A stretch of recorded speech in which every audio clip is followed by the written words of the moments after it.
Hi everyone! Welcome po muli sa aking maliit na kusina. Ngayong araw po gagawa tayo ng empanada. Subukan po natin kasi isa po sa mga anak ko ay paborito niya ito. Umpisahan po natin kung paano tayo gumawa. Ibahan po natin yung version nila kaysa sa nakikita nating diyan na sikat po ngayon. Dito po kalat na kalat ang kasikatan nito. Sige po, tara po gawin po uli natin. Ito po, nagsalang po ako dito ng isang kaldero. At meron po akong ingredients diyan sa tubig na gagamitin natin. Ito po, naglaga ako ng mga gulay at saka carrots po, saka buto-buto. Ito po ang ilalagay nating pinaka-gravy niya.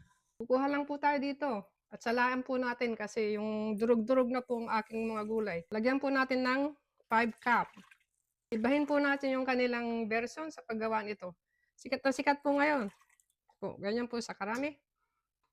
Dahil mainit na po yan, lagyan po natin ng asin. Konti po. At ito pong aswete nito, lalagay ko po yung kalahati. Mahirap siyang gawin, pero masarap pala siya. Hindi ko po pansin. Si Joan lang po namilit nito na gumawa ko. Yan, kalahati lang po ang aking ilalagay. Ayaw ko po yung masyadong makulay. At isang supotong ganire. Ayan po natin kumulo. Kasi mainit na po yung sabaw, kaya ganyan sa kabilis. Hina natin yung apoy. At ito yung napakahirap halukayin. Gamitin na natin ito dahil napakahirap pong halukayin niya rin. Ganyan lang siya. Okay. Mas malasa po ito. Dahil buto-buto po ito ng manok sa kagulay. Ganyan.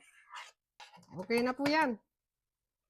Ganyan na po kainit. Patayin na po natin.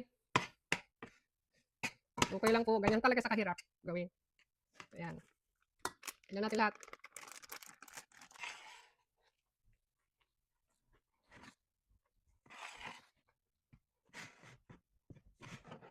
Hindi na po siya ganong basa. Dahil tamang-tama lang po yung tubig ko nilagay po siya. Okay na po yan. I-cool down po lang natin dahil mainit. Okay po. Ito na po siya. Ganyan po yung kulay niya. Ang sangkap po niya na ihalo ko dyan ay meron po akong ginawang sisig. Ako na po ang gumawa nitong sisig. Palaman po niyan ay sisig. At gumawa rin po ako ng halo niyang konti, mga gulay. Repolyo po at saka carrots po siya. Diyan po ilagay natin dyan. Meron po ako ditong plastic. Mas lang po natin siya ng ganire.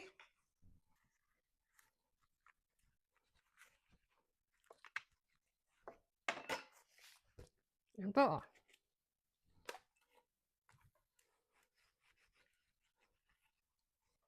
Di ba? Gandang exercise, di po ba?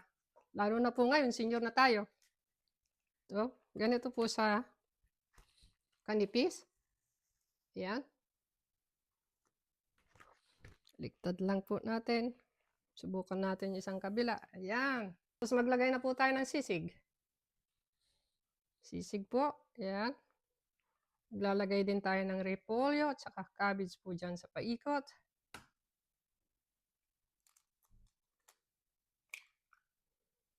Ayan. Umagos na.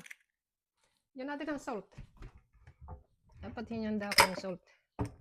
Natin ng salt yung egg. Konti. Kasi sausawan naman po nito suka. So, ayan po siya. Takpan na natin. Subukan. Ganyan lang natin siya. Ito po ang aking empanada. Subukan po natin deep fry. Tara po. Okay, ito na po. Iluluto na natin siya. Tingnan natin kung gano'n siya kasarap.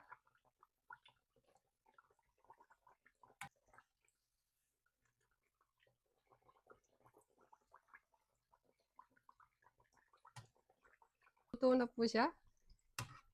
Ang ganda. As ang crispy pa. Okay, bubuksan po natin yung isa. Pakita ko sa inyo kung ano ang kakalabasan niya sa loob. Nakaluto na po ako ng isa. Buksan po natin at tikman natin kung gaano ito kasarap. Po, crispy po siya. Look at this. Kagatin natin.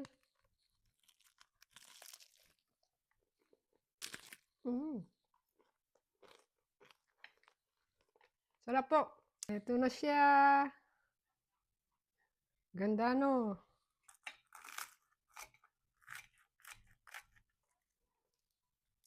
Look at this. Sili.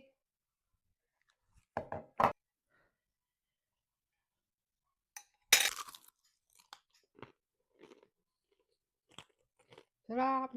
Okay po. Thank you po ulit sa panonood. Salamat. See you po next time.